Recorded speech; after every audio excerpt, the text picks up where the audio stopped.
بسم اللہ الرحمن الرحیم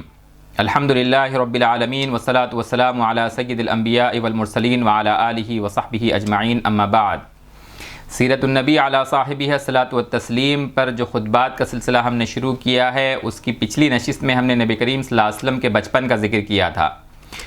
آخر میں ہم نے حضرت عبدالمطلب کی وفات اور ان کی جانب سے نبی کریم صلی اللہ علیہ وسلم کو حضرت ابو طالب کی کفالت میں دینا، اس کا ذکر آیا تھا، جس میں یہ بات ہمارے سامنے آئی کہ جب حضرت عبدالمطلب نے حضرت ابو طالب کو، اپنے بیٹے ابو طالب کو نبی کریم صلی اللہ علیہ وسلم کو دیا ان کی کفالت میں، تو حضرت ابو طالب نے نہایت شفقت کے ساتھ آپ صلی اللہ علیہ وسلم کو اپنی تربیت میں، اپنی پرورش میں رکھا۔ اور اسی دوران پچھلی نشست میں ہم نے بحیرہ راہب کا تفصیل سے ذکر کیا، سنن ترمذی کی روایت کے حوالے سے، کہ جب نبی اکرم صلی اللہ علیہ وسلم کی عمر 12 سال ہوئی تو اس دور میں، اس زمانے میں حضرت ابو طالب کو ایک تجارتی سفر شام کا پیش آیا، اور جب حضرت ابو طالب نے اس سفر میں جانے کا ارادہ کیا تو نبی کریم صلی اللہ علیہ وسلم کو غمگین دیکھ کر انہوں نے آپ صلی اللہ علیہ وسلم کو اپنے ساتھ لے لیا۔ جس قریش کے قافلے میں نبی صلی اللہ علیہ وسلم اور حضرت ابو طالب ساتھ تھے، جب وہ قافلہ بصرہ کے مقام پر پہنچا، شام میں دمشق سے باہر جو شہر بصرہ تھا، اس زمانے کا بہت بڑا تجارتی مرکز، تجارتی منڈیاں وہاں پر لگتی تھیں، تو وہاں کچھ فاصلے پر راستے میں ایک صومعہ، ایک جو ہے بحیرہ راہب کا مرکز تھا، اور عام طور پر یہ بات مشہور تھی کہ وہ راہب اپنے کٹیا سے باہر نہیں آتا ہے،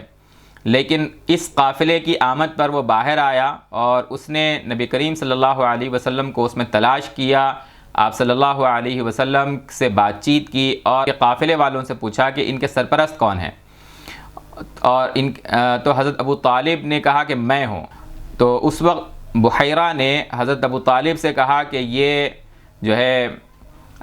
خاتم النبیین ہیں، جو نبی کی حیثیت سے مبعوث ہونے والے ہیں۔ اسی روایت میں یہ بھی مذکور ہے کہ اسی وقت شام سے کچھ عیسائی فوجی آ گئے تھے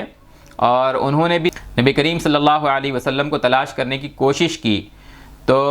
بحیرہ راہب نے ان کو سوالات کیے ان سے کہ کیوں تلاش کر رہے ہو،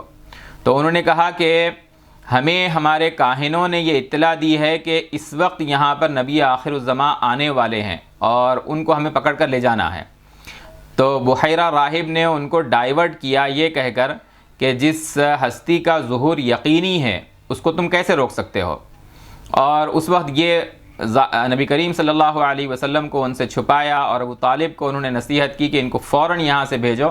کیونکہ ان کی جان کو خطرہ ہے۔ یہ بھی منقول ہے کہ ابو طالب نے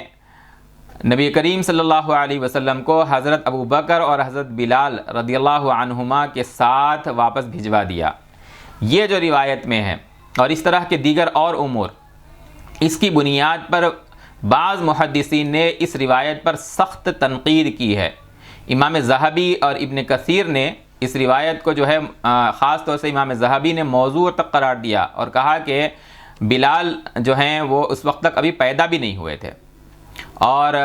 حضرت ابو بکر جو ہیں وہ بڑی مشکل سے شاید اس وقت ان کی عمر 10 سال ہوگی، کیونکہ حضرت ابو بکر کی عمر نبی کریم صلی اللہ علیہ وسلم سے 2 سال چھوٹی تھی۔ تو اس سفر میں حضرت ابو بکر اور حضرت بلال کا جو ذکر ہے روایت میں، اس بنیاد پر محدثین نے کہا کہ یہ روایت قابل اعتنا نہیں ہے۔ اسی طریقے سے اس روایت پر اس اعتبار سے بھی رد کیا گیا ہے کہ یہود و نصارہ نے، خاص طور سے مستشرقین نے، اس روایت کی بنیاد پر انہوں نے یہ الزام رکھا کہ حضور صلی اللہ علیہ وسلم نے جو کچھ بنی اسرائیل سے متعلق معلومات حاصل کیں، اس کا منبع اور سرچشمہ جو ہے وہ بحیرہ راہب ہے۔ آپ صلی اللہ علیہ وسلم نے اس 10 سال 12 سال کی عمر میں بنی اسرائیل کی تمام تفصیلات کو بحیرہ راہب سے سیکھا، اور اس کے 30 برس بعد، نبوت کے دعوے کے بعد جو ہے وہ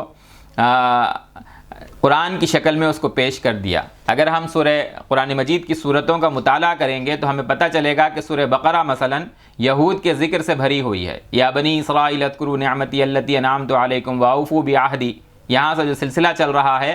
تو بالکل پورے ایک پارے کے ختم پر پھر یا بنی اسرائیل اذکروا نعمتی التی انعمت علیکم انی فضلتکم علی العالمین، پہلے بھی انی فضلتکم ہے، پھر بعد میں حضرت ابراہیم کے ذکر کے وقت بھی جو ہے یہ ذکر موجود ہے۔ یہ تقریباً جو ہے 10 صورتوں سے زائد پورے بنی اسرائیل کی تاریخ کا جس کے اندر ذکر ہے۔ پھر ہم سورہ آل عمران دیکھتے ہیں تو وہاں پر جو ہے حضرت عیسیٰ اور نصارہ اور اسی طریقے سے جو ہے حضرت یحییٰ، حضرت زکریا، امرأۃ عمران اور ان کی تفصیلات کا اس میں ذکر ہے۔ حضرت موسیٰ علیہ السلام کے قصے، حضرت ابراہیم کے قصے، اسی طریقے سے جو ہے فرعون و موسیٰ کا جو سلسلہ ہے قرآن مجید میں متعدد موقعوں پر اس کو ذکر کیا گیا ہے، طالوت و جالوت کا واقعہ، حضرت داؤد اور سلیمان کا واقعہ، اور پھر اخیر میں حضرت عیسیٰ علیہ السلام کا واقعہ۔ یہ کہنا چاہتے ہیں کہ قرآن مجید نے ان واقعات کی جو تفصیل ذکر کی ہے نبی کریم صلی اللہ علیہ وسلم کو در حقیقت یہ اسی بحیرہ راہب سے معلوم ہوا تھا۔ ان کو اس اعتراض اور اس الزام کے وقت اتنی بھی نہیں سوچتی ہے کہ قرآن مجید کا جو اعجازی کلام ہے اور اس کے اندر واقعات کی جو صحت کے ساتھ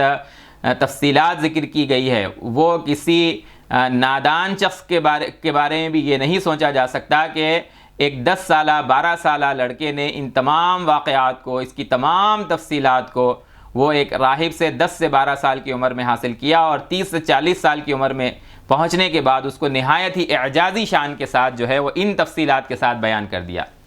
امام ذہبی رحمۃ اللہ علیہ نے ان وجوہات کی بنیاد پر اس روایت پر سخت تنقید کی ہے، اور انہوں نے کہا ہے کہ یہ واقعہ ثابت ہی نہیں ہے اور یہ روایت جو ہے موضوع ہے۔ اور انہوں نے ایک بنیاد یہ بھی بتلائی ہے کہ قریش اس قافلے کے اندر موجود تھے، ابو طالب اس قافلے کے اندر موجود تھے، تو جب نبی کریم صلی اللہ علیہ وسلم نے نبوت کا دعویٰ کیا بعد میں، اس اعتبار سے تو قریش کو انتظار میں رہنا چاہیے تھا کہ یہ نبی صلی اللہ علیہ وسلم نبی بننے والے ہیں، اور نبوت کے بعد آپ پر پھر کوئی اعتراض ہی نہیں کرتے۔ اسی طریقے سے ابو طالب کا معاملہ ہے، اور خود نبی کریم صلی اللہ علیہ وسلم بھی خود انتظار میں ہوتے کہ آپ صلی اللہ علیہ وسلم کو نبی بنایا جانا ہے، جب بحیرہ راہب سے جب سب کچھ جان لیا تھا۔ حالانکہ قرآن مجید نے صاف ذکر کیا ہے كذلك أوحينا إليك روحا من أمرنا ما كنت تدري ما الكتاب ولا الإيمان ولكن جعلناه نورا نهدي به من نشاء من عبادنا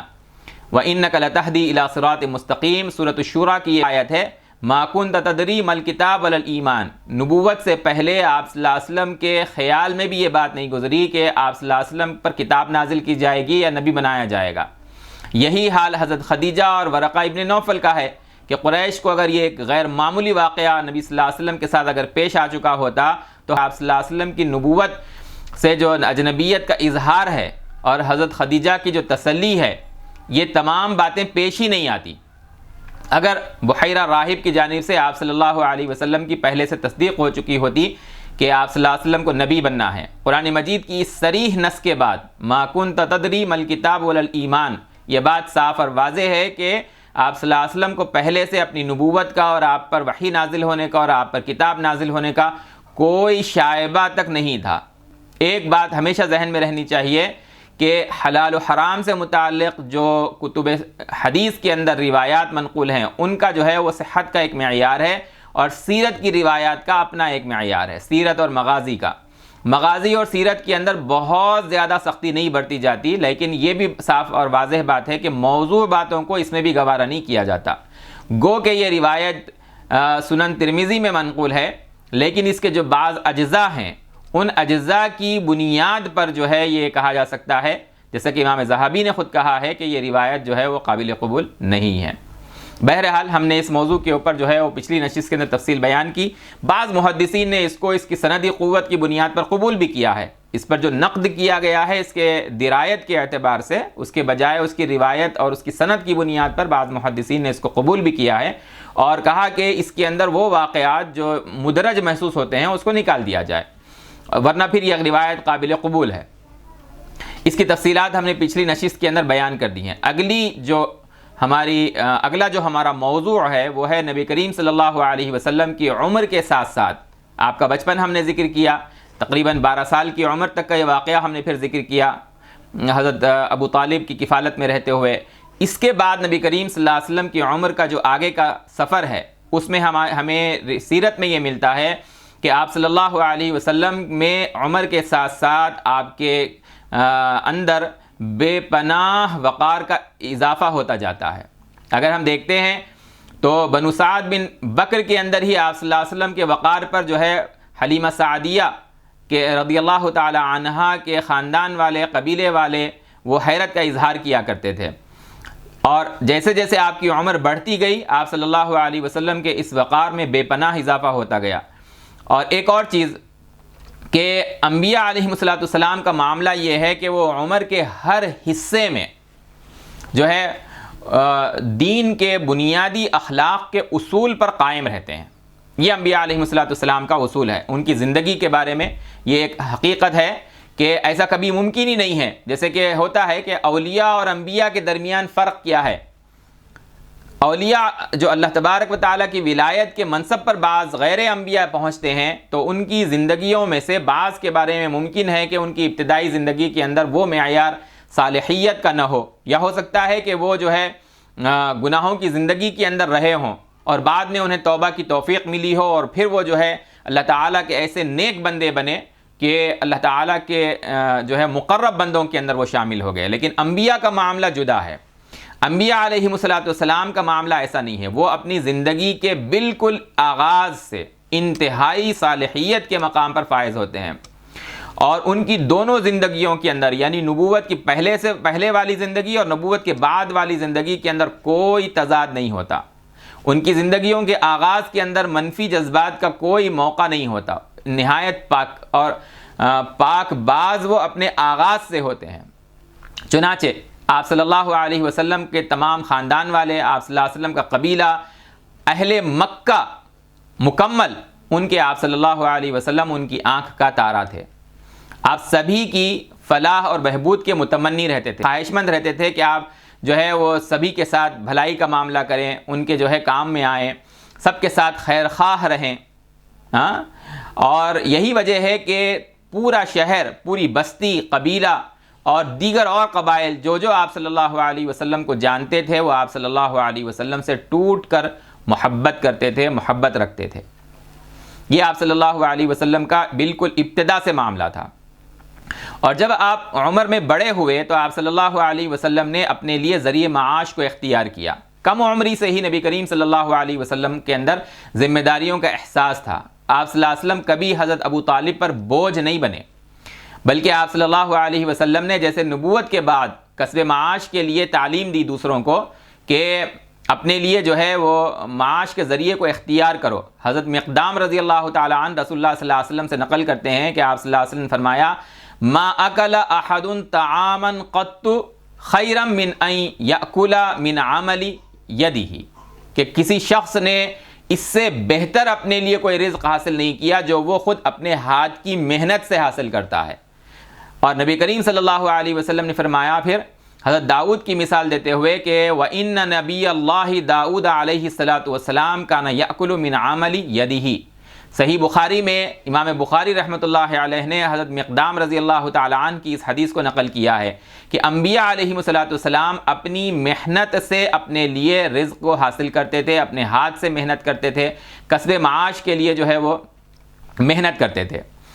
اور اس کے لیے نبی کریم صلی اللہ علیہ وسلم نے بالکل آغاز سے حضرت ابو طالب سے اجازت چاہی کہ آپ صلی اللہ علیہ وسلم کوئی معاش کا ذریعہ اختیار کرنا چاہتے ہیں۔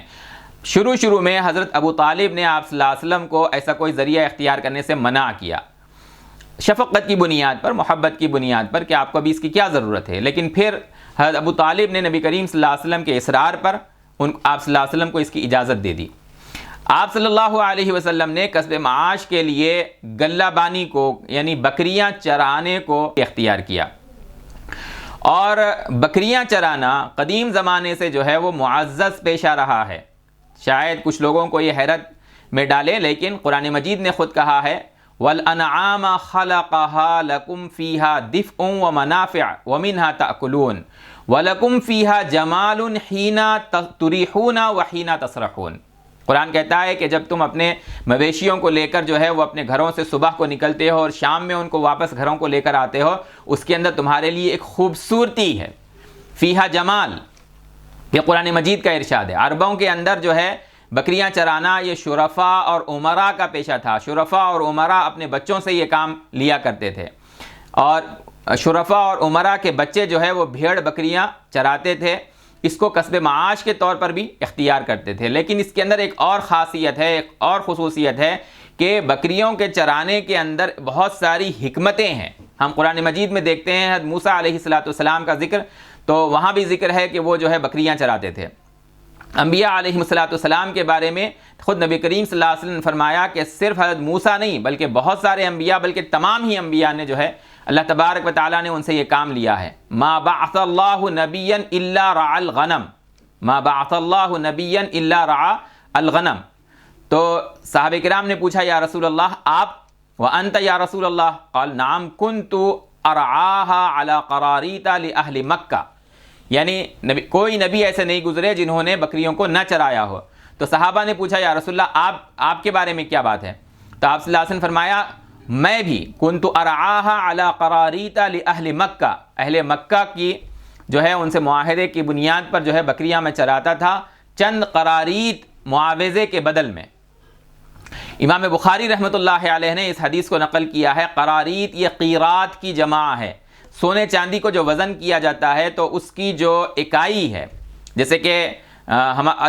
آج کے زمانے کے اندر جو ہے وہ جو وزن کیا جاتا ہے وہ گرام جو ہے سب سے ہلکی اکائی ہے، تو اس زمانے میں دینار اور درہم گنے جاتے تھے، تو درہم کا 12واں حصہ جو ہے یہ قیرات ایک اکائی کے طور پر جو ہے وہ اس زمانے میں متداول تھا، لوگوں کے درمیان عام تھا۔ جیسے کہ ہمارے پاس پیسے ہوا کرتے تھے، 1 روپیے کے اندر جو ہے وہ 16 آنے ہوتے ہیں، تو اس طرح کی جو تقسیم ہے، درہم کے اندر جو 12 قیرات ہوتے تھے، ایک قیرات جو ہے وہ درہم کی 12ویں اکائی ہوتا تھا۔ تو آپ صلی اللہ علیہ وسلم مکہ کے جو صاحب ثروت لوگ ہیں ان کی بکریوں کو چند قراریط کے عوض آپ صلی اللہ علیہ وسلم ان کی بکریوں کو چراتے تھے۔ نبی کریم صلی اللہ علیہ وسلم نے جہاں یہ فرمایا کہ ہر نبی نے یہ کام کیا ہے، تو آپ صلی اللہ علیہ وسلم نے انبیاء کا نام لے کر بھی ذکر کیا ہے کہ بعث موسیٰ صلی اللہ علیہ وسلم وہو راعی غنم، کہ حضرت موسیٰ علیہ السلام کو کی جب بعثت ہوئی تو اس سے قبل جو ہے وہ بکریوں کو چرایا کرتے تھے۔ داؤد علیہ السلام کے بارے میں ہے کہ وہو راعی غنم، اور آپ صلی اللہ علیہ وسلم نے پھر خود اپنے بارے میں فرمایا بعثت وانا راعی غنم، کہ میں جو ہے باجیاد، کہ میں خود جو ہے وہ بکریاں چرایا کرتا تھا اجیاد میں۔ انبیاء علیہ السلام کو بکریاں چرانے کے لیے جو ہے وہ کیوں اللہ تبارک و تعالیٰ اس مشقت میں ڈالا کرتے تھے، یہ ایک اہم سوال ہے۔ اگر ہم دیکھیں تو اللہ تبارک و تعالیٰ چاہیں تو انبیاء علیہ السلام کو عیش و عشرت میں اللہ تبارک و تعالیٰ رکھ سکتا تھا، یا کوئی اور جو ہے معاش کا ذریعہ اللہ تبارک و تعالیٰ انہیں دے سکتا تھا، لیکن چرواہا بنانا، خاص طور سے بکریوں کے چرانے کا جو ہے نبی کریم صلی اللہ علیہ وسلم نے ذکر کیا ہے، تو اس کی وجہ کیا ہے؟ اس کی بہت ساری حکمتیں جو ہیں وہ بیان کی گئی ہیں۔ سب سے پہلی بات تو یہ کہ بکریوں کے جو ریوڑ ہوتے ہیں ان کو بہت توجہ سے ان کی دیکھ بھال کرنا ہوتا ہے۔ اسی طریقے سے اگر ان کی صحیح طور پر دیکھ بھال نہ کی جائے تو پھر وہ ضائع ہو جاتے ہیں۔ رائی جو ہے، چرواہا جو ہے، وہ اپنے ریوڑ سے دور نہیں جا سکتا۔ اگر وہ دور چلا جائے گا، ان سے غفلت برتے گا تو پھر جو ہے اس کے ریوڑ کو نقصان پہنچ سکتا ہے۔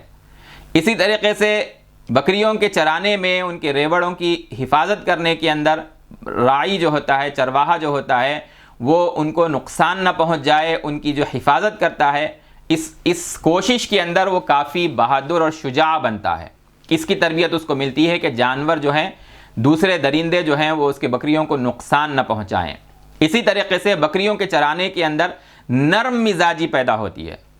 چرواہا جو ہے وہ باوقار ہوتا ہے، نرمی اس کے اندر جو ہے وہ آتی ہے۔ اونٹوں کے چرواہے کے بارے میں روایات میں ہے، نبی کریم صلی اللہ علیہ وسلم نے فرمایا کہ جو اونٹ جو ہے چراتا ہے اس کے اندر تکبر پیدا ہو جاتا ہے، اس میں سخت مزاجی پیدا ہو جاتی ہے، جبکہ بکریوں کے چرانے والے کے اندر جو ہے وہ نرمی ہوتی ہے۔ یہ وہ حکمتیں ہیں کہ نبی کریم صلی اللہ علیہ وسلم کو آگے امت کو تیار کرنا ہے، تو آپ کے اندر جو ہے ان کی تربیت کے لیے صبر ہو۔ قوم جو ہے آپ صلی اللہ علیہ وسلم کی دعوت اور آپ کے جو ہے کام کے مقابلے میں آپ پر ظلم کرے گی، آپ کو قربانیاں دینی ہوں گی، تو اس کے مقابلے میں آپ کے اندر صبر کی صفت موجود ہو۔ پیروکاروں کی حفاظت کے لیے آپ کے اندر جو ہے وہ بہادری ہو، شجاعت ہو۔ چنانچہ ہم نے پہلے بھی بالکل ذکر کیا ہے آغاز کی نشستوں میں، اور آگے بھی ہم ذکر کریں گے کہ آپ صلی اللہ علیہ وسلم اپنی امت کے لیے کیسے بہادر تھے اور ان پر آنے والی کسی مصیبت کا سامنا کرنے کے لیے سب سے پہلے کیسے نبی صلی اللہ علیہ وسلم خود کو پیش کرتے تھے۔ اسی طریقے سے بکریاں چرانے کے جو فوائد ہیں ان میں سے ایک ہے تواضع کا پیدا ہونا۔ نبی کریم صلی اللہ علیہ وسلم کا ارشاد ہے لا يدخل الجنہ من کان فی قلبہ مثقال ذرۃ من کبر، کسی شخص کے دل میں اگر ذرے کے برابر بھی تکبر ہو تو وہ جنت میں داخل نہیں ہوگا۔ ایک صحابی نے پوچھا یا رسول اللہ کہ ایک شخص چاہتا ہے کہ اس کا کپڑا جو ہے وہ اچھا ہو،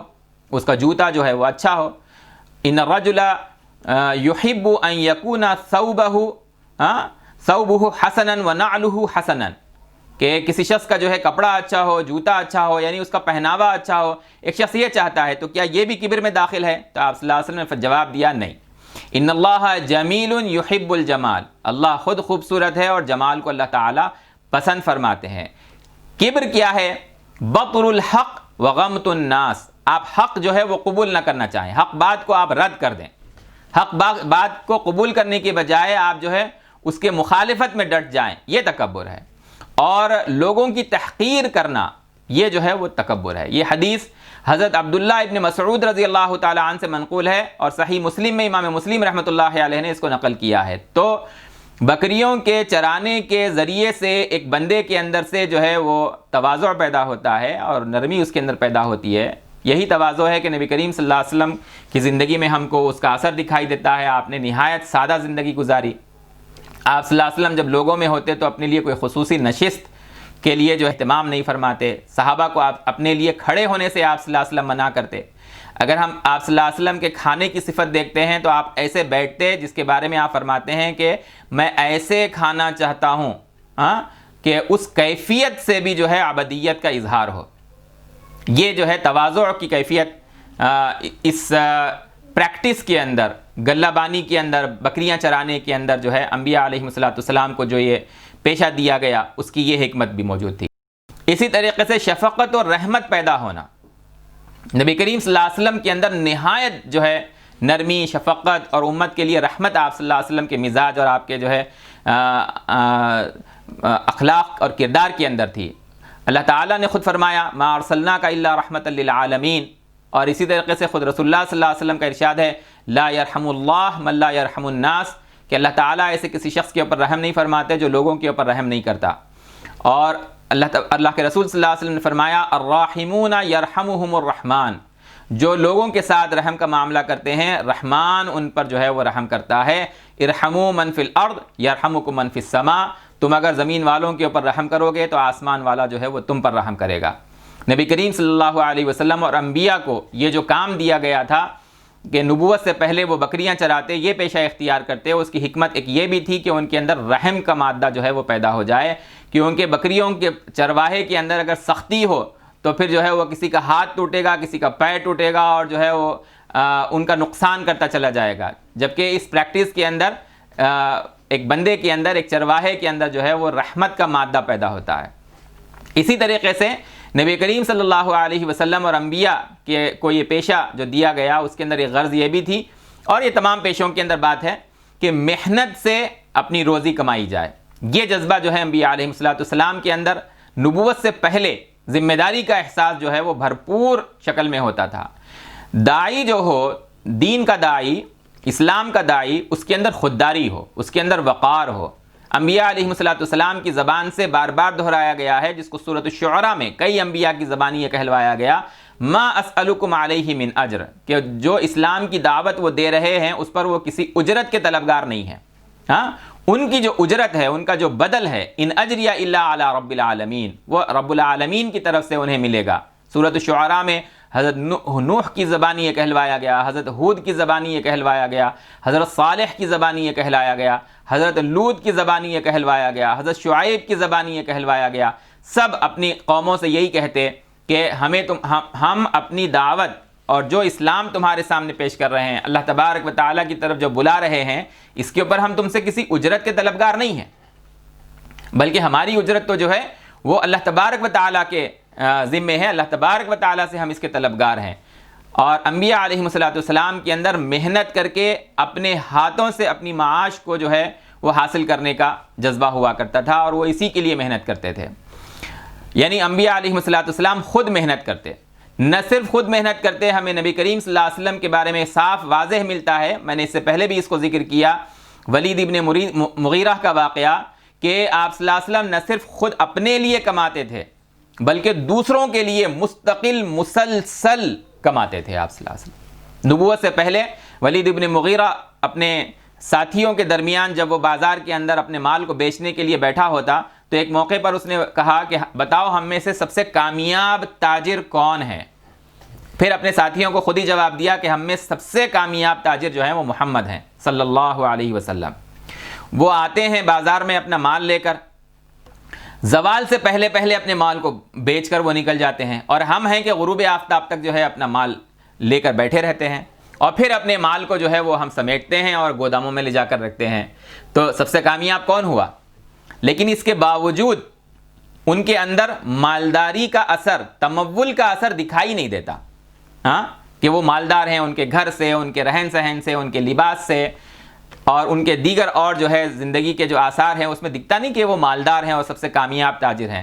اور پھر میں نے اس کی خود تحقیق کی۔ ایک دن میں نے دیکھا کہ محمد جب بازار سے نکلے تو میں بھی پیچھے ہو گیا،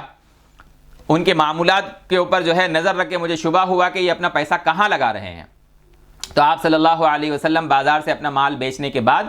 اپنی تجارت ختم کرنے کے بعد مکے کی گلیوں میں جا کر کسی گھر کو کھٹکھٹایا، وہاں سے جو ہے کوئی بوڑھی عورت ہے تو اس کی ضرورت کو پوچھا، پھر بازار آئے، لے جا کر اس کو اس کی ضرورت دی، کسی معذور کی اسی طرح مدد کی، ہاں، اس طرح سے ضرورت مندوں کی آپ صلی اللہ علیہ وسلم مستقل مدد کیا کرتے تھے۔ اور اسی واقعے میں منقول ہے کہ آپ صلی اللہ علیہ وسلم کا معمول تھا کہ ان ضرورت مندوں کی مدد سے فارغ ہونے کے بعد آپ صلی اللہ علیہ وسلم مکے کے ایک میدان میں پہنچتے جہاں آپ کے پہنچتے ہی یتیم بچے آپ کو گھیر لیتے، اور آپ صلی اللہ علیہ وسلم ان کی دلجوئی کے لیے کچھ نہ کچھ ان کو جو ہے وہ دیتے اور ان کو خوش کرتے۔ حضرت خدیجہ نے نبی کریم صلی اللہ علیہ وسلم کی اس صفت کو جب وحی آئی اور آپ صلی اللہ علیہ وسلم نے جو ہے اپنے حالات سے متعلق خدشہ ظاہر کیا کہ یہ کیا معاملہ میرے ساتھ آ رہا ہے، پیش آ رہا ہے، تو حضرت خدیجہ نے جن الفاظ نے آپ کو تسلی دی اس میں سے ایک یہ بھی ہے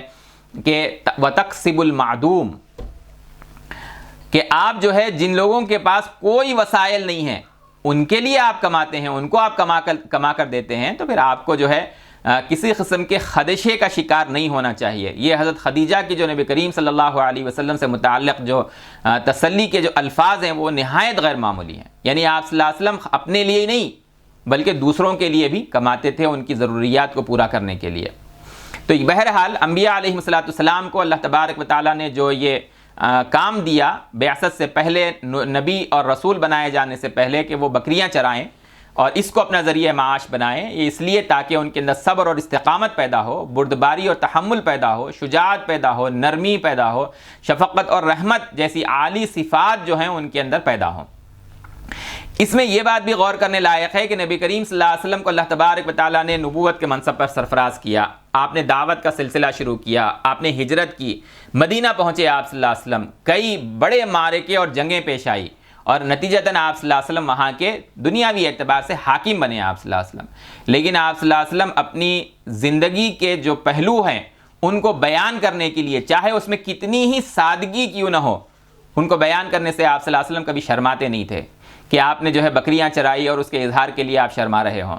حضرت جابر ابن عبداللہ رضی اللہ عنہما کہتے ہیں کہ ایک مرتبہ ہم نبی کریم صلی اللہ علیہ وسلم کے ساتھ تھے اور ہم جو ہے وہ پیلو کا جو درخت ہے اس کے پھل جو ہے وہ چن رہے تھے، نجنی الکباس۔ تو رسول اللہ صلی اللہ علیہ وسلم نے فرمایا علیکم بالاسود، دیکھو جو بالکل کالا ہونا اس میں سے، علیکم بالاسود منہ، اس کو تم جو ہے سو وہ چننا، اس کو توڑنا، اس لیے کہ وہ جو ہے وہ زیادہ میٹھا ہوتا ہے، فإنہ اطیبہ۔ تو حضرت جابر نے پوچھا کہ یا رسول اللہ، اور دوسرے صحابہ نے کہ یا رسول اللہ اکنت ترعى الغنم، کیا آپ جو ہے وہ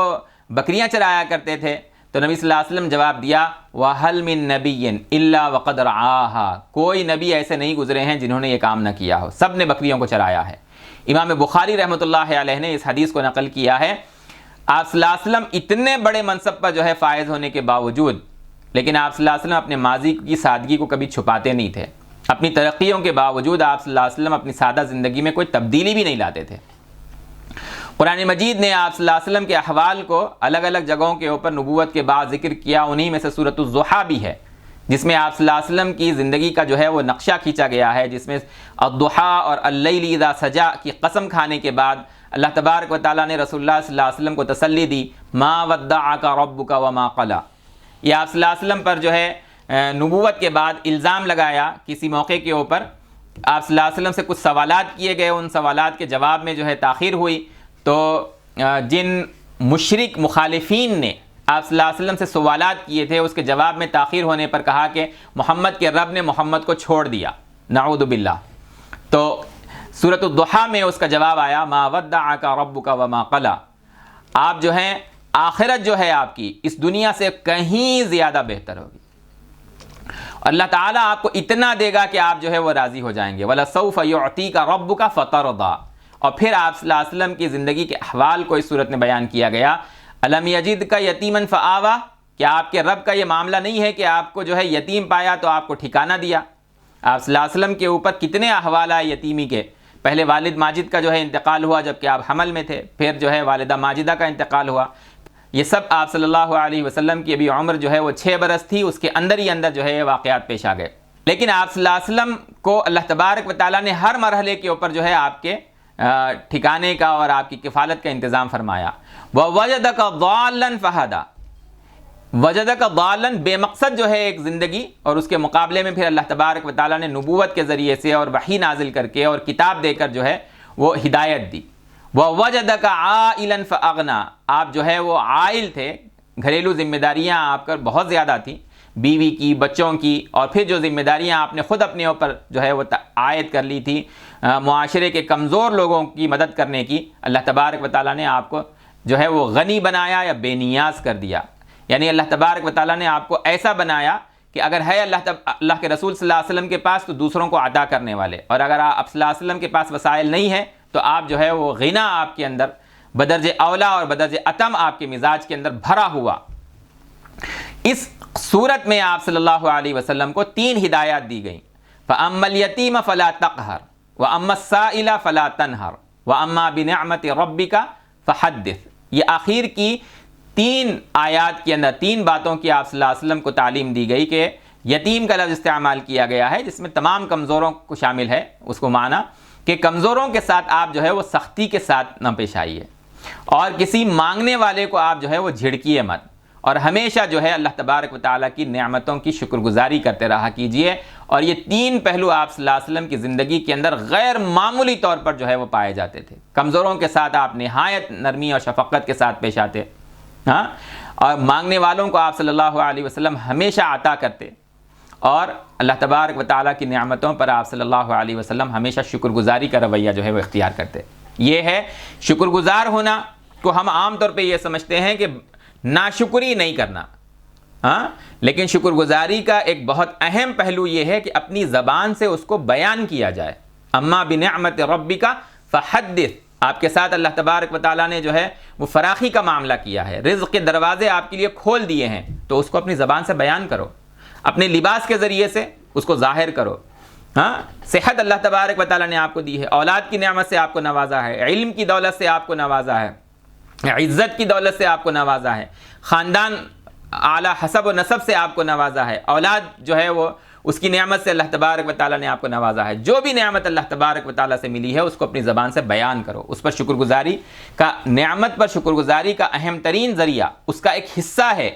کہ اس نعمتوں کا ذکر کر کے اس پر شکر گزاری کا اظہار کیا جائے، کہ اس کو کہا جائے کہ اللہ تعالیٰ نے میرے ساتھ یہ نعمت کا معاملہ فرمایا ہے، اور پھر اس پر شکر گزاری ہو۔ یہ آپ صلی اللہ علیہ وسلم کے جو ہے وہ اخلاق ہیں۔ اس کے اندر کچھ پہلو جو خاص طور سے ذکر کرنے لائق ہیں کہ جیسے جیسے آپ کی عمر مبارک جو ہے وہ بڑھ رہی تھی، آپ صلی اللہ علیہ وسلم کے اندر کس قسم کے خاص جو ہے وہ احوال تھے، اور اس پورے دور میں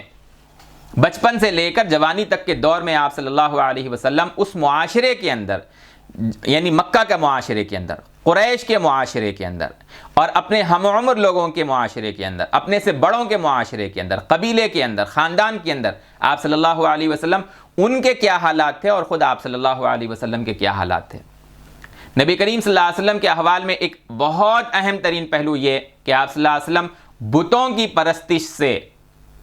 ہمیشہ نفرت کرتے تھے، برے اخلاق سے ہمیشہ آپ صلی اللہ علیہ وسلم بچتے تھے اور بیزار رہتے تھے، اور بہت سے موقعوں پر اللہ تبارک و تعالیٰ نے آپ صلی اللہ علیہ وسلم کا تحفظ کیا ہے، حفاظت فرمائی ہے۔ انبیاء علیہ السلام کے لیے حفاظت کا سلسلہ ایک مستقل موضوع ہے۔ آپ صلی اللہ علیہ وسلم ابھی بچے تھے، حضرت حلیمہ سعدیہ کے پاس آپ صلی اللہ علیہ وسلم کے شق صدر کا واقعہ پیش آیا، جس کو ہم نے پچھلی نشستوں میں ذکر کیا ہے، اور حضرت شیطان کو جو ہے آپ صلی اللہ علیہ وسلم سے دور کیا گیا۔ ایسے ہی ہر مرحلے پر، بچپن میں، جوانی میں آپ کی جو ہے اور انبیاء علیہ السلام کی مستقل نگہداشت کے ذریعے سے برے جذبات اور منفی جذبات سے ان کو دور رکھا جاتا۔ خود ان کی اپنی ذاتی سرشت اور طینت اور ان کا کردار ایسے ہوتا کہ انبیاء علیہ السلام برائیوں سے اور گندگیوں سے جو ہے وہ دور رہتے۔ جاہلیت کے اندر نبی صلی اللہ علیہ وسلم کی بعثت سے پہلے جو زمانے جاہلیت ہے، عربوں کے اور قریش کے اندر جو گندگی کے آثار تھے، نبی صلی اللہ علیہ وسلم ہمیشہ خود کو اس سے بچائے رکھے۔ بت پرستی آپ صلی اللہ علیہ وسلم ہمیشہ اس سے دور رہے۔ انبیاء کی تعلیم کا اصل نقطہ یہی ہوتا ہے کہ ہمارا خالق جو ہے، ہمارا پیدا کرنے والا، ہمارا مالک ہے۔ تمام کائنات کے امور کی تدبیر جو ہے وہی کر رہا ہے۔ ہر طرح کا تصرف، کنٹرول، اختیار اس کائنات پر بھی اور ہماری زندگیوں پر بھی صرف ہمارے پیدا کرنے والے کو حاصل ہے۔ کوئی نفع پہنچتا ہے تو صرف اللہ سے پہنچتا ہے، کسی نقصان کا مالک ہے تو وہ صرف اللہ ہے، اللہ کے ساتھ کوئی شریک نہیں ہے۔ یہ انبیاء علیہ السلام کی تعلیمات کا جو ہے وہ غالب حصہ، بنیادی نقطہ۔ اور دوسرا بنیادی نقطہ یہ کہ انبیاء علیہ السلام اپنی قوموں کو یہ تعلیم دیتے کہ اللہ تعالیٰ نے تم کو انسان بنا کر عزت بخشی۔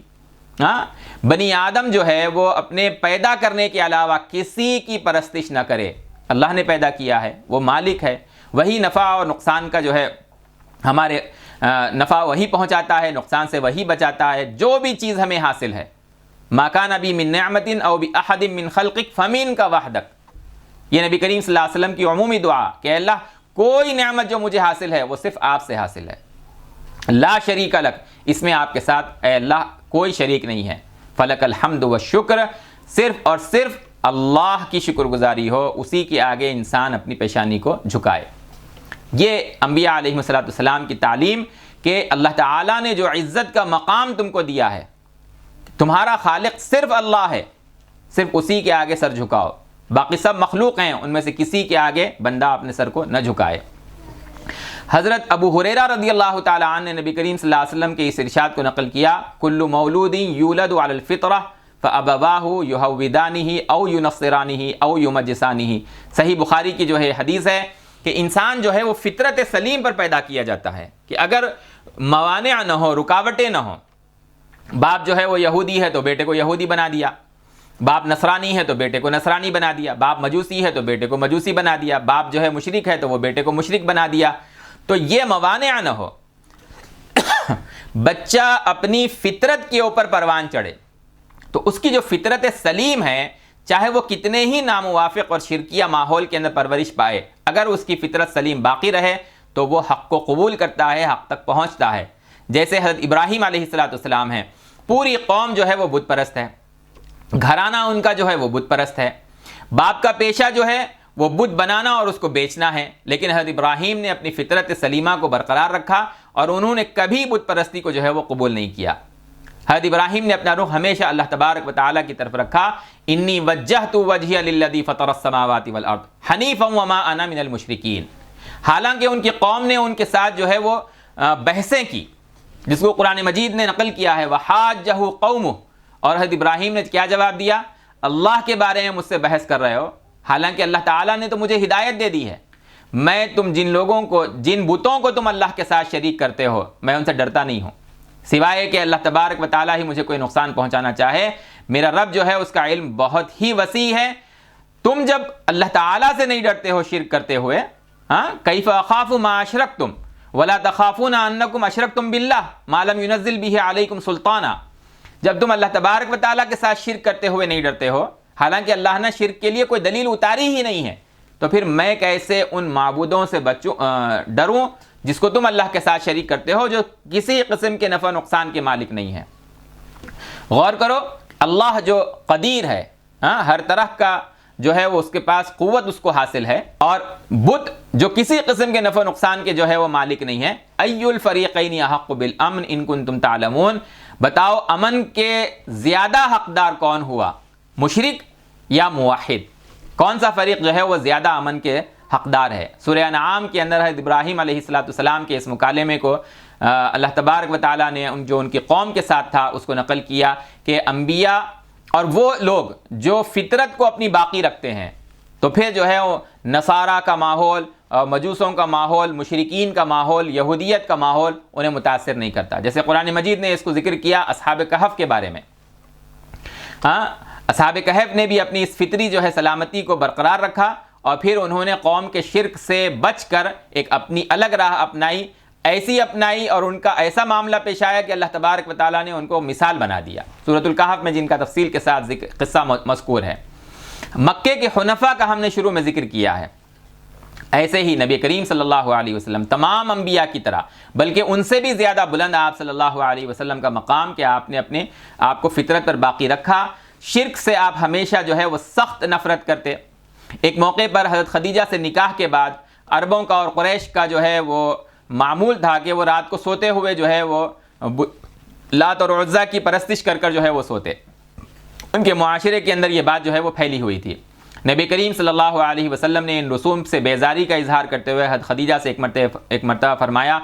واللہ لا اعبد اللات والعزا، اے خدیجہ واللہ لا اعبد اللات والعزا، واللہ لا اعبد ابدا، میں کبھی جو ہے ان بتوں کی پرستش نہیں کروں گا۔ اور حضرت خدیجہ کا جو جواب تھا نبی کریم صلی اللہ علیہ وسلم کے اس قول پر، آپ صلی اللہ علیہ وسلم کے اس فکر پر، حضرت خدیجہ نے کہا خلی اللات و خلی العزا، یا رسول اللہ، آپ صلی اللہ علیہ وسلم ابھی رسول نہیں بنائے گئے تھے۔ حضرت خدیجہ کے بارے میں جو ہے ہشام ابن عروہ نے جو ہے یہ روایت نقل کی ہے کہ عروہ جو ہشام کے والد ہیں، انہوں نے جو ہے نبی کریم صلی اللہ علیہ وسلم اور حضرت خدیجہ کے ایک پڑوسی کو کہتے ہوئے سنا کہ آپ صلی اللہ علیہ وسلم اور حضرت خدیجہ کے درمیان جو ہے یہ مکالمہ ہوا، نبوت سے پہلے کا یہ معاملہ ہے۔ مسند احمد نے اس روایت کو نقل کیا ہے حضرت ہشام ابن عروہ کی اس حدیث کو کہ میں کبھی جو ہے لات اور عزا کی پرستش اور عبادت نہیں کروں گا، اور حضرت خدیجہ نے بھی یہی جواب دیا کہ چھوڑیے انہیں۔ حضرت خدیجہ بھی بت پرستی سے اجتناب کرتی تھیں۔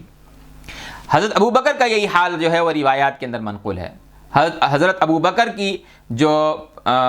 فطرت ہے، انہوں نے بھی اس کی سلامتی کو جو ہے وہ مجروح ہونے نہیں دیا۔ وہ خود اپنے بارے میں کہتے ہیں کہ اسلام سے پہلے میں نے کسی بت کو سجدہ نہیں کیا۔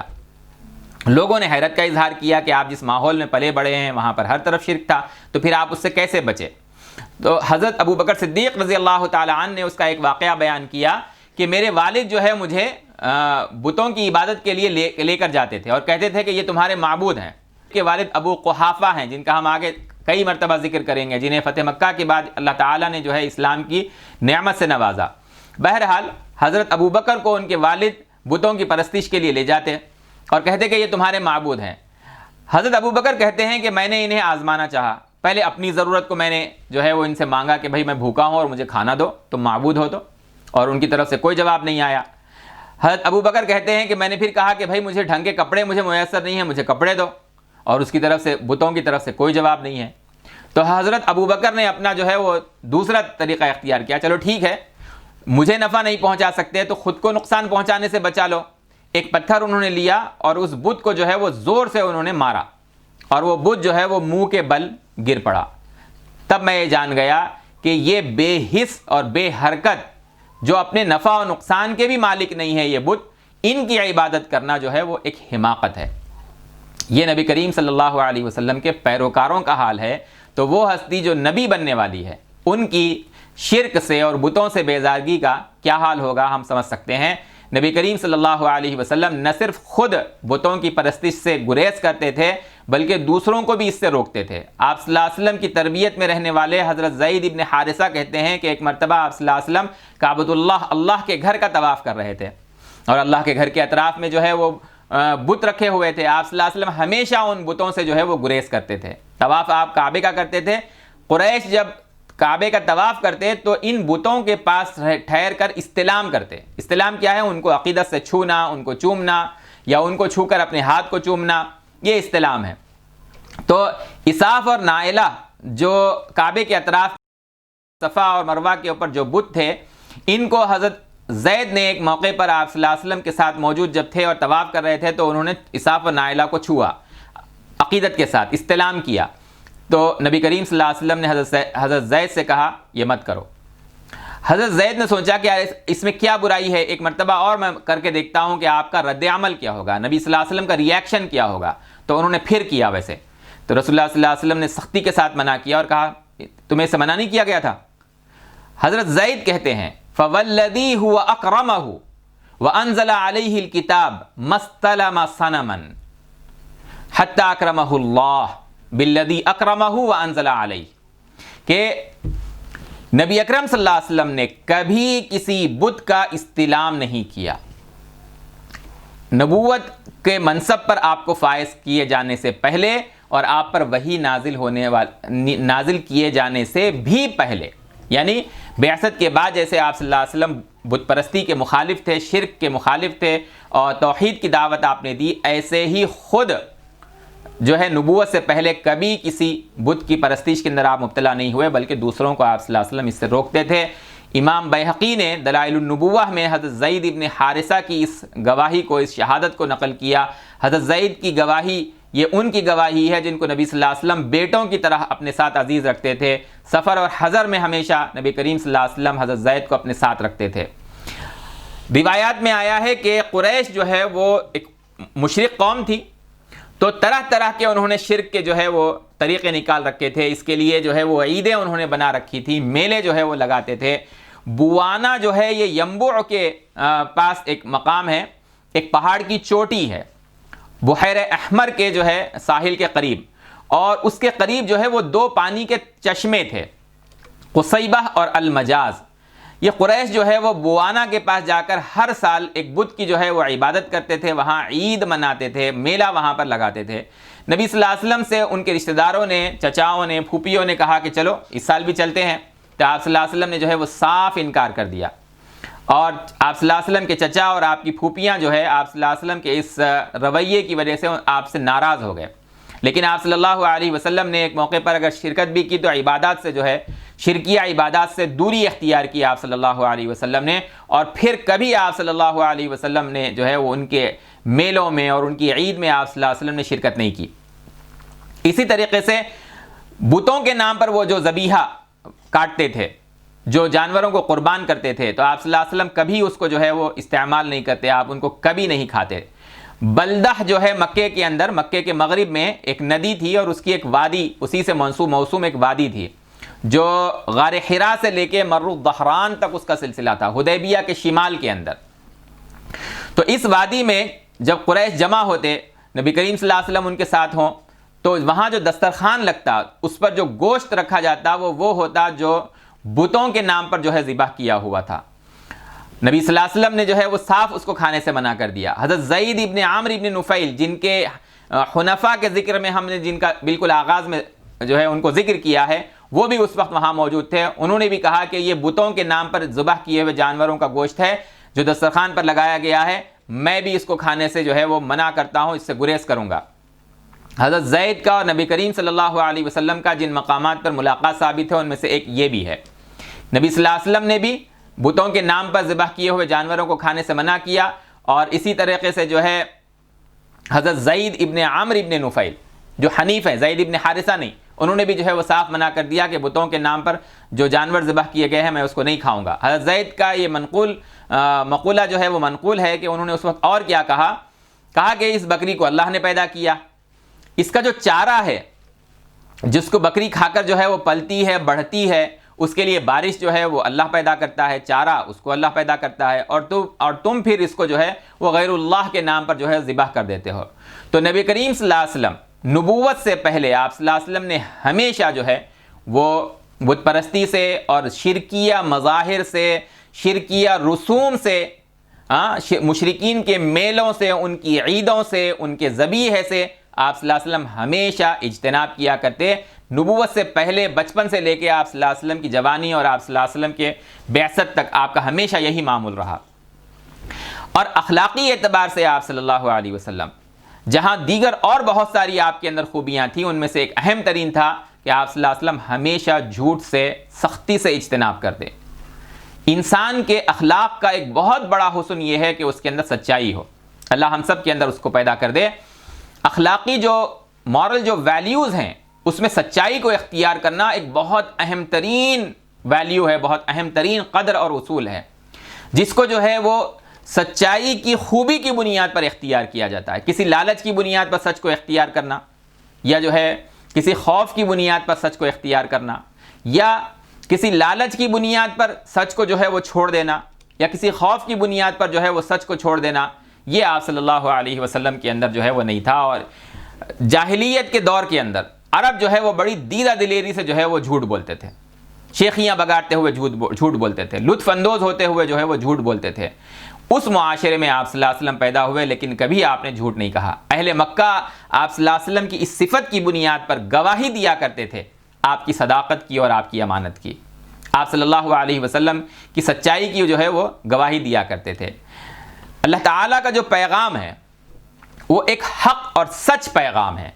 اور اس کو انسانوں تک پہنچانے کے لیے اللہ تبارک و تعالیٰ جن ہستیوں کو چنتا ہے،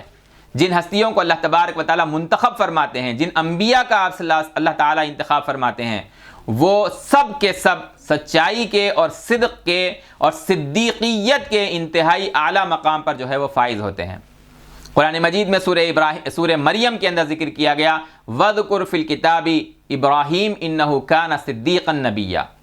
حضرت اسماعیل کے بارے میں فرمایا وَذْكُرْ فِي الْكِتَابِ اسماعیل اِنَّهُ كَانَ صَادِقَ الْوَعْدِ وَكَانَ رَسُولًا نَبِيًّا. اسی طریقے سے حضرت ادریس کے بارے میں فرمایا اِنَّهُ كَانَ صِدِّيقًا نَبِيًّا. انبیاء علیہم السلام کی یہ ایک غیر معمولی صفت کہ وہ انتہائی جو ہے صدق کا اہتمام کرنے والے، سچائی کا اہتمام کرنے والے، امانت دار اور امانت داری کا جو ہے وہ اہتمام کرنے والے. نبی کریم صلی اللہ علیہ وسلم کو اہل مکہ الصادق الامین کہتے تھے. اور یہ بات جو ہے کہ آپ صلی اللہ علیہ وسلم کو الصادق الامین کہتے تھے، یہ صرف نبوت سے پہلے کا معاملہ نہیں ہے. آپ صلی اللہ علیہ وسلم پر جب وحی کا سلسلہ آیا پہلی مرتبہ اور آپ صلی اللہ علیہ وسلم نے دعوت کو شروع کر دیا، تو سب سے پہلے اپنے قریبی حلقے کو آپ نے دعوت دی. اسی دور میں حضرت خدیجہ اسلام قبول کر چکی ہیں، حضرت ورقہ ابن نوفل اسلام کا اپنے اظہار کر چکے ہیں، حضرت ابو بکر اسلام قبول کر چکے ہیں، حضرت عثمان اسلام قبول کر چکے ہیں. کچھ عرصے کے بعد اللہ کے رسول صلی اللہ علیہ وسلم سیرت کے بعض روایات کے مطابق یہ سلسلہ تقریباً 3 برس تک چلا، اور پھر اللہ کے رسول صلی اللہ علیہ وسلم پر قرآن مجید کا حکم نازل ہوا وَأَنذِرْ عَشِيرَتَكَ الْأَقْرَبِينَ. اپنے قریبی رشتہ داروں کے اوپر جو ہے آپ جو ہے انذار کا کام کیجئے، اپنے قریبی خاندان والوں کے اوپر جو ہے آپ آخرت سے ان کو ڈرائیے، شرک کے انجام سے ان کو ڈرائیے. اب آپ صلی اللہ علیہ وسلم نے جو ہے اپنے گھریلو دعوت کا بھی آپ نے انتظام کیا گھر کے اندر، اور صفا پہاڑی کے اوپر چڑھ کر آپ صلی اللہ علیہ وسلم نے جو ہے ایک ایک قریش کے قبیلے کو آواز دی، بلایا. اور جب سب قریب آ گئے تو آپ صلی اللہ علیہ وسلم نے ان سے پوچھا کہ اپنی سچائی کی گواہی آپ صلی اللہ علیہ وسلم نے طلب کی کہ کیا میں نے کبھی تم کو جو ہے وہ جھوٹ کہا ہے؟ تو قریش کے تمام لوگ جو اس وقت وہاں موجود تھے، جن کو آپ نے وہاں جمع کیا تھا، جن میں ابو لہب بھی موجود تھا، سب نے متفقہ طور پہ کہا ما جربنا علیک الا صدقا. ہم نے سوائے سچائی کے جو ہے کسی اور اعتبار سے آپ کا تجربہ نہیں کیا ہے، ہمیشہ ہم نے آپ کو سچ پایا ہے. بولیے کیا کہنا ہے، کس کے لیے آپ نے ہمیں جمع کیا ہے؟ امام بخاری رحمۃ اللہ علیہ نے اس حدیث کو نقل کیا ہے ما جربنا علیک الا صدقا. یہ آپ صلی اللہ علیہ وسلم کا اس وقت کا معاملہ ہے جبکہ آپ کے بارے میں سنگن شروع ہو چکی تھی کہ آپ جو ہے وہ شرک سے منع کر رہے ہیں، بت پرستی سے منع کر رہے ہیں اور توحید کی دعوت دے رہے ہیں. انذر عشیرتک الاقربین کے وقت جب آپ نے صفا پہاڑی پر سب کو جمع کیا، اس وقت بھی ان حالات میں بھی سب نے کہا کہ ہاں ہم نے آپ کو ہمیشہ سچ پایا ہے. یہ آپ صلی اللہ علیہ وسلم کا معاملہ تھا کہ آپ کے سخت مخالف بھی آپ کی سچائی، آپ کے صدق کی صفت کو قبول کرتے تھے. ابو سفیان ابن حرب رضی اللہ تعالی عنہ، جنہوں نے بعد میں اسلام قبول کیا فتح مکہ کے موقع پر، لیکن شروع میں جو اسلام کے سخت مخالفین تھے ان میں سے ایک تھے حضرت ابو سفیان. اسلام کے جو مخالفین تھے ان میں بھی الگ الگ چہرے تھے. ابو جہل اس کا رویہ الگ تھا، ابو لہب اس کا رویہ الگ تھا، ابو سفیان ان کا رویہ الگ تھا. آپ صلی اللہ علیہ وسلم کی مخالفت کرنے والے ہر ایک جیسے نہیں تھے. حضرت ابو طالب انہوں نے اسلام قبول نہیں کیا، لیکن اسلام کے جو ہے وہ سخت تائید کرنے والوں میں سے تھے. آپ صلی اللہ علیہ وسلم کو سچا مانتے تھے، بلکہ ان کے اشعار کے مطابق آپ صلی اللہ علیہ وسلم کو سچا نبی مانتے تھے. اسی طریقے سے انہوں نے قبول کیوں نہیں کیا، اس کی ہم آگے تفصیلات کو ذکر کریں گے. اسی طریقے سے ہم دیکھتے ہیں مطعم ابن عدی جو آپ صلی اللہ علیہ وسلم کی دعوت کا مخالف تھا، لیکن آپ صلی اللہ علیہ وسلم کا شیدائی، آپ صلی اللہ علیہ وسلم کو چاہنے والا. تو حضرت ابو سفیان جو آپ صلی اللہ علیہ وسلم کے سخت مخالف تھے، احد کا جو معرکہ ہے حضرت ابو سفیان کی قیادت اور سیادت کے اندر ہوا. وہ صلح حدیبیہ کے بعد جب نبی صلی اللہ علیہ وسلم نے بادشاہوں کو خطوط بھیجے تو ایک خط آپ صلی اللہ علیہ وسلم نے ہرقل کو بھی بھیجا اسلام کی دعوت کا، اور چونکہ وہ عیسائیت کا عالم تھا، انجیل کا عالم تھا، تو اس نے اس خط کے آنے کے بعد اس کا یہ احساس کہ نبی آخر الزماں کے ظاہر ہونے کا تو وقت آ گیا ہے، تو ان مدعی نبوت کے بارے میں ہم تحقیق کریں گے. چنانچہ اس نے اعلان کیا اپنے درباریوں کے سامنے کہ اس علاقے سے، مکہ سے ہمارے یہاں جو تجارتی قافلے آتے ہیں، اگر کوئی آیا ہوا تو ان کو بلا کر لاؤ، ان مدعی نبوت کے بارے میں تحقیق کرنا ہے. حضرت ابو سفیان اس قافلے کے اندر موجود تھے اور ان کو بھی لایا گیا. تو اس نے کہا کہ دیکھو، ان میں سے جو نسب کے اعتبار سے تم میں مدعی نبوت محمد صلی اللہ علیہ وسلم سے زیادہ قریب ہیں، وہ ذرا سامنے آ جاؤ، میں ان سے کچھ سوالات کرنے والا ہوں. جو سوالات ہرقل نے کیے ان میں سے ایک سوال تھا، هل کنتم تتہمونہ بالکذب، کیا تم ان پر قبل ان یقول ما قال، کیا تم ان پر اس دعوے نبوت سے پہلے کبھی کذب کی، جھوٹ کی تہمت لگاتے تھے کہ ان کو جھوٹا تم نے کبھی کہا تھا؟ کیا تم نے ان کو کبھی جھوٹ بولتے ہوئے پایا؟ ان کے اوپر کبھی کسی نے جھوٹ کی تہمت اور کذب کی تہمت لگائی؟ تو حضرت ابو سفیان اس وقت تک اسلام قبول نہیں کیے ہیں، لیکن جواب دیتے ہیں قلت لا، میں نے کہا کہ نہیں، ان کے اوپر کبھی کسی نے جھوٹ کی تہمت نہیں لگائی. یہ نبی کریم صلی اللہ علیہ وسلم کی سچائی پر آپ کے مخالفین کی شہادت ہے. ایسے ہی ابو جہل اس امت کا جو ہے وہ فرعون، وہ آپ صلی اللہ علیہ وسلم کی شہادت کی جو ہے سچائی کی جو ہے وہ شہادت دیتا ہے. اخنس ابن شریق جو ہے ابو جہل کا دوست، بدر کی موقع پر جبکہ بدر کی لڑائی چل رہی ہے، دونوں کا جو ہے وہ مکالمہ روایات کے اندر منقول ہے، اور اخنس نے کہا کہ بھئی دیکھو، یہاں تم اور میں دونوں ہی ہیں، یہ بتاؤ کہ کیا تم نے محمد کو کبھی جھوٹا پایا؟ تو ابو جہل نے صاف جواب دیا. یہ مکالمہ مکے کے اندر بھی جو ہے ایک موقع کے اوپر پیش آیا، اس کو آگے جا کر ہم اپنے مقام پر ذکر کریں گے. ابو جہل نے اس وقت صاف کہا کہ محمد بالکل سچے انسان ہیں، ہم نے ان کے اوپر کبھی جھوٹ کا تجربہ نہیں کیا، کبھی یہ نہیں دیکھا کہ انہوں نے کسی بات میں جھوٹ کہا ہو. معاملہ یہ ہے کہ ہمارا ہمیشہ بنو ہاشم سے مقابلہ تھا. ابو جہل جو ہے بنو مخزوم، قریش کا ایک بہت مضبوط قبیلہ بنو مخزوم ہے، دوسرا مضبوط قبیلہ بنو ہاشم ہے. بنو مخزوم میں ابو جہل کے ساتھ ولید ابن مغیرہ ہے، ولید ابن مغیرہ ہی کے بیٹے جو ہے خالد ابن ولید ہیں رضی اللہ تعالی عنہ. اسی قبیلے بنو مخزوم ابو جہل ہی کے قبیلے سے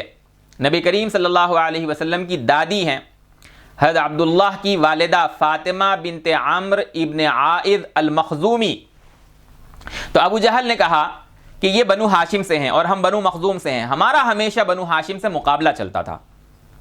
ہم جو ہے رفادہ، لوا، حجابہ، سقایا، یہ جتنے بھی کعبے کی خدمت کے جو شعبے ہیں، حجاج کی اور زائرین کی اور معتمرین کی جو خدمت کے شعبے ہیں، شجاعت میں اور دیگر اور میدانوں کے اندر ہمیشہ ہمارا جو ہے وہ کانٹے کا مقابلہ رہا ہے بنو ہاشم کے ساتھ. آج جو ہے بنو ہاشم کے اندر ایک مدعی نبوت پیدا ہو گیا اور وہ یقیناً سچا بھی ہے. اب ہم میں سے کون جو ہے وہ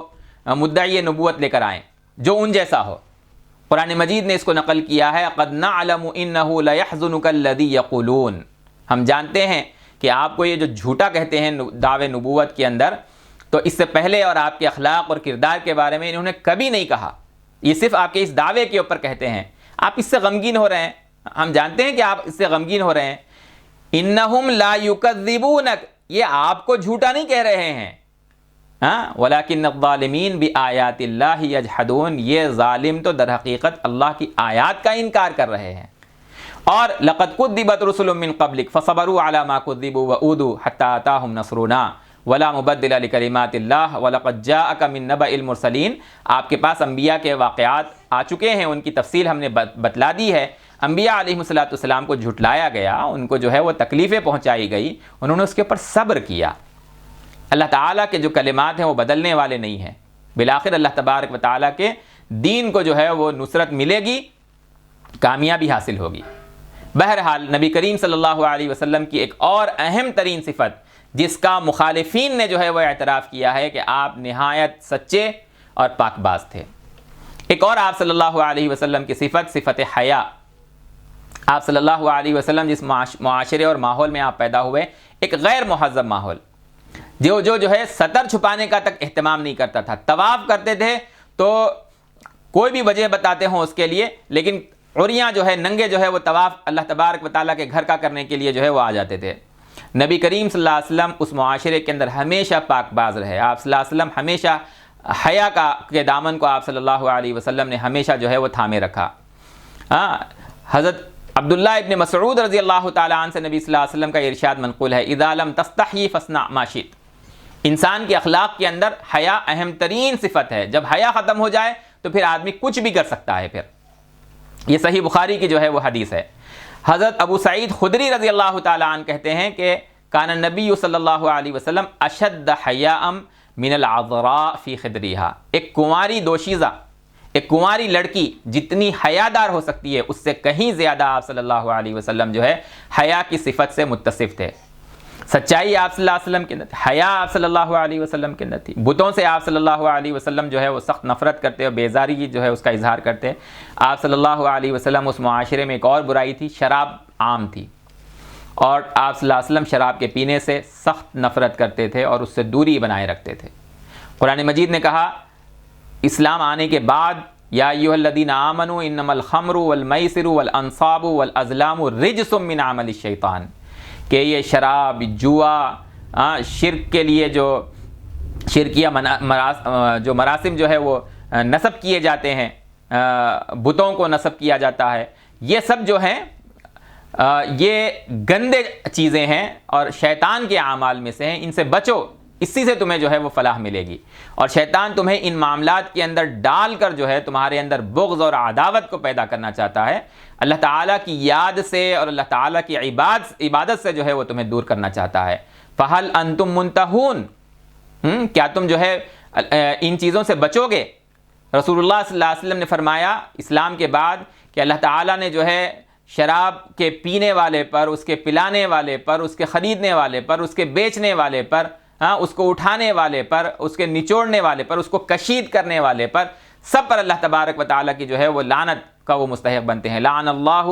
الخمر وشاربہا وساقیہا وبائعہا ومبتاعہا وعاصرہا، اسی طریقے سے جو ہے وہ حاملہا والمحمولۃ الیہ، جس کے پاس اٹھا کر لے جایا جا رہا ہے، اٹھانے والا بھی اور جس کے پاس اٹھا کر لے کر جا رہے ہیں، یہ سب جو ہے اللہ تبارک و تعالیٰ کی لعنت کے مستحق بنتے ہیں۔ بعض لوگ کہہ دیتے ہیں کہ جو ہے بھئی ہم پی تو نہیں رہے ہیں، بیچ رہے ہیں، کوئی جو ہے اس کے اندر کشید کر رہا ہے، کوئی جو ہے اس کو اٹھا کر لے جا رہا ہے،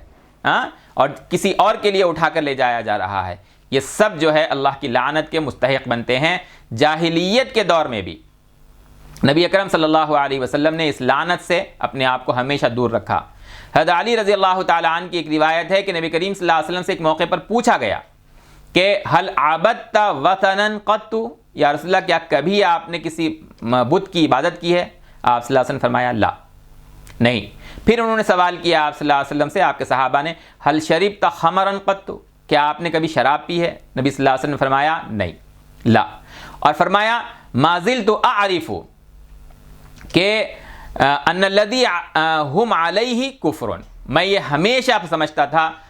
جانتا تھا، پہچانتا تھا، اس کی پہچان رکھتا تھا کہ یہ جو کچھ یہ لوگ کر رہے ہیں یہ کفر ہے۔ کفر کی تعبیر آپ صلی اللہ علیہ وسلم نے نبوت کے بعد اس کو دی، یعنی یہ غلط کام ہے جن سے بچنا چاہیے۔ اور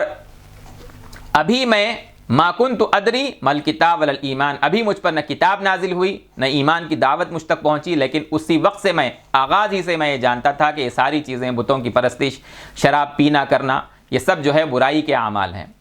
اس معاشرے کے اندر راتوں کو جگ کر گانوں کی جو ہے وہ نشست جمتی تھی، مغنیات جو ہے گانے والی عورتیں جو ہے وہ گانے گایا کرتی تھی۔ نبی کریم صلی اللہ علیہ وسلم ہمیشہ اس سے اپنے آپ کو بچاتے۔ ایک مرتبہ کا واقعہ ہے کہ آپ صلی اللہ علیہ وسلم خود فرماتے ہیں کہ 2 مرتبہ مجھے اس کا خیال پیدا ہوا۔ جب میں بکریاں چرایا کرتا تھا تو ایک موقع پر میں نے اپنے ایک ساتھی سے کہا، چرواہے سے، جاہلیت کے دور میں، جبکہ ابھی آپ صلی اللہ علیہ وسلم نبی نہیں بنائے گئے، آپ کی بالکل نوجوانی کا دور، تو ایک مرتبہ ایسا واقعہ پیش آیا کہ میں نے اپنے ساتھی سے کہا کہ بھائی ایک نشست جمی ہوئی ہے اور میرے ساتھی جو ہے نوجوان اس کے اندر جا رہے ہیں، قصہ گوئی کی نشست ہے وہ، تو اس محفل میں جو ہے وہ شرکت کروں گا، تم جو ہے میری بکریوں کا جو ہے وہ خیال رکھنا۔ نبی صلی اللہ علیہ وسلم مکہ پہنچے، لیکن آپ صلی اللہ علیہ وسلم پر نیند کا ایسا غلبہ اللہ تبارک و تعالیٰ کی جانب سے ہوا کہ آپ صلی اللہ علیہ وسلم اس محفل میں شرکت نہ کر سکے اور مکے ہی میں ایک جگہ کے اوپر آپ صلی اللہ علیہ وسلم سو گئے۔ آپ فرماتے ہیں کہ مجھے نیند سے جگایا سورج کی جو ہے تپش نے، کھلے کے اندر آپ صلی اللہ علیہ وسلم سو گئے، جہاں مکے کی حدود میں آپ صلی اللہ علیہ وسلم پہنچے۔ پھر فرماتے ہیں کہ ایک اور مرتبہ ایسا واقعہ پیش آیا اور اس وقت بھی اللہ تعالیٰ نے میری ایسی ہی حفاظت فرمائی۔ پھر آپ فرماتے ہیں فواللہ ما ہممت بعدها ابدا بسوء مما يعمل اہل الجاہلیہ، کہ جاہلیت کے اندر جو لوگ اس طرح کے برے اعمال کرتے تھے، میں نے اس کا خیال تک مجھے نہیں گزرا، حتی اکرمنی اللہ تعالی بنبوتہ، یہاں تک کہ اللہ تبارک و تعالیٰ نے مجھے نبوت سے سرفراز کیا۔ حاکم نے مستدرک میں اس حدیث کو نقل کیا ہے اور ابن حبان نے اپنی صحیح میں جو ہے اس حدیث کو نقل کیا ہے۔ نبی کریم صلی اللہ علیہ وسلم کے یہ اخلاق بعثت سے پہلے، گانے بجانے کی محفلوں سے دور رہنا، شراب سے جو ہے وہ سختی سے بچنا، آپ صلی اللہ علیہ وسلم کا جو ہے وہ حیا کی صفت سے جو ہے وہ شدت کے ساتھ متصف ہونا، نہایت آپ صلی اللہ علیہ وسلم شرمیلے اور حیا جو ہے کرنے والے تھے آپ صلی اللہ علیہ وسلم، سچائی آپ صلی اللہ علیہ وسلم، امانت داری آپ صلی اللہ علیہ وسلم کے اندر اس درجے تھی کہ مخالف بھی آپ کی شہادت دیتے ہیں آپ کی سچائی اور آپ کی امانت داری کی، اور ہمیشہ اپنے آپ کو بت پرستی سے بچانا،